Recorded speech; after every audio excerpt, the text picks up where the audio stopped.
one of, if not the most influential apps in history. It has been a staple of the internet since 2005, yet 20 years later it has gone through a lot of changes and a lot of iterations. Whether that's the content changing, the business side of it becoming more prominent, or its rise to being the most dominant media app of all time. I'm sure we all have our views on YouTube. Well, today I'm going to share my view on the story of YouTube. Before this video does start, if you do enjoy, consider subscribing to the channel and joining the Discord so that you can have a chance on what I upload, as this video was chosen by the people in my Discord. The only way we can tell this story is to begin in 2005 from the start, and at the start we had the first ever video uploaded on YouTube.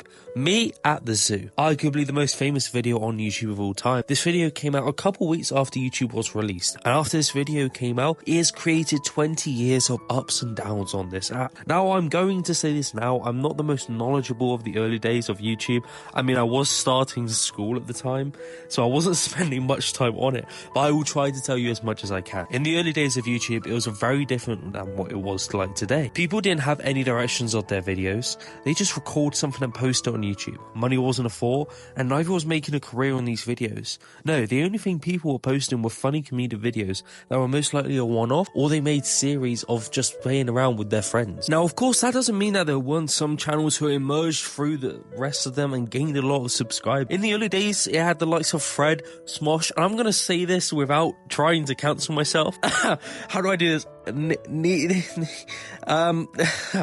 The Higger guy. Fuck, I butchered that. But with the likes of these channels making a fan base, people were looking at YouTube as something that could be more than just something to post videos on. The thing YouTube did so well at the time was how easy it was to reach people. I mean, some of the most popular videos are the old school days on YouTube, and with the reach that it could get, it gave people the idea to build an audience. This is what I like to call the organization era of YouTube. Now, some of you may not know this, but back in the early days of YouTube, people would sign into an organization to make money. Because money was quite hard to get from your videos in the beginning, organizations started popping up where people would have YouTubers sign a contract and they would pay them for their content. Looking back on it though, is that these contracts were a scam, and they made a lot of YouTubers hate the organizations themselves. For those of you who don't know, I have a really good memory, and the video I remember I watched about 4 years ago where they were talking about these contracts and how they basically owned everything and everything that YouTuber wanted to do. Now, as far as I'm aware, most people who were under one regretted joining one, but hindsight is a wonderful thing, man. We all love it. Now, in the early days of YouTube, a lot of subscribers is a lot different than a lot of subscribers today. A lot of subscribers today is 10 plus million, maybe 20 plus million.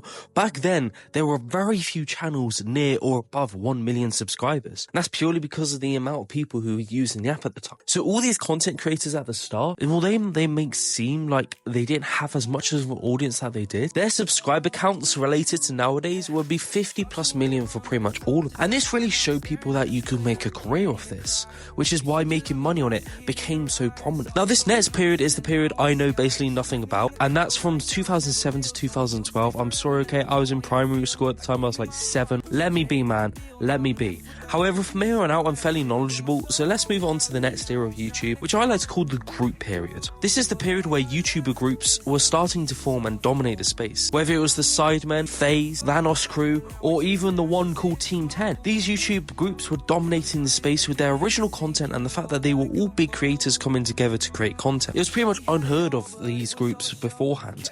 But then as soon as these groups started taking popularity, there were groups popping up left, right and centre. It was around this point in time that YouTube has become a place where people can make a career out of video editing and becoming a content creator. YouTube had made kids' dreams come true and inspired a whole generation to become content creators. There are so many examples that we can look at, but you can't deny that YouTube has inspired all of these people to chase their dreams and make videos. I mean, hey, look at me. I'm a 21-year-old who's trying to make this a dream come true on this channel, and there are millions more like me. I'm just a regular dude trying to do something that people have done before, and the odds of it happening are so low, yet we all try. This was also the time that YouTube Rewind was probably the most prominent it was at the time. Having a video celebrating the biggest content creators and the biggest trends of the year every single year, it was something that separated the company side of it and made it feel like YouTube was for the community of the people. I mean, hell, who remembers logging in and watching the 2016 YouTube Rewind and thinking, wow, I can't wait to see what they have next? And then the next year thinking the same thing until 2019 when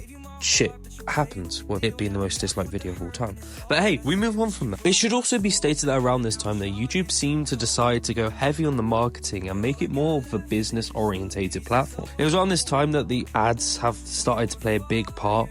This is when the unskippable ads started to appear, and every now and again you'd have 2 ads or more at the same time. Now, this business side of YouTube had a dramatic effect on the content side of YouTube as well. It was to the point where YouTube content from the big channels changed from being more fun based to being more meta and clickbaity and creating more evergreen content. I don't blame them for that. In an ever-changing space where if you don't stay relevant, you're basically forgotten about, and when people have made it their jobs, what else are they meant to do? One downside to YouTube is definitely the constant need to stay relevant though. It made YouTubers and big channels almost get forced to make evergreen content instead of the content that was at the start of YouTube. The content that was released at the start of YouTube was pretty much non-existent at this point. Now, this isn't a bad thing, but as YouTube goes on longer and longer, the content is going to change. That's just inevitable. People will get better at making videos, new ideas will come out, and as more and more people are making a career on this app, it means the content will constantly need to change to keep people interested. Through the years of YouTube, there's been a lot of different styles of content. From the early days of YouTube when people were making skits to nowadays when you literally have a fucking game show where $10 million is given away, to the prank era of YouTube, to the group era of YouTube, to the boxing era. There has been so many times that the content on YouTube has changed. Diss track era, the great war of YouTube. There's been so many things that have happened over this span, and that is only going to keep happening as time goes on. It's crazy to think about how high the productions of videos has become. I mean, there are literal organizations who use YouTube to promote their businesses. There have been music artists who have used YouTube to promote their music. And there's also just been regular people who have had their life changed from making videos. YouTube has definitely had some highs and lows over the years. There's been a numerous amount of controversies over the app, but there's also been some great moments and events.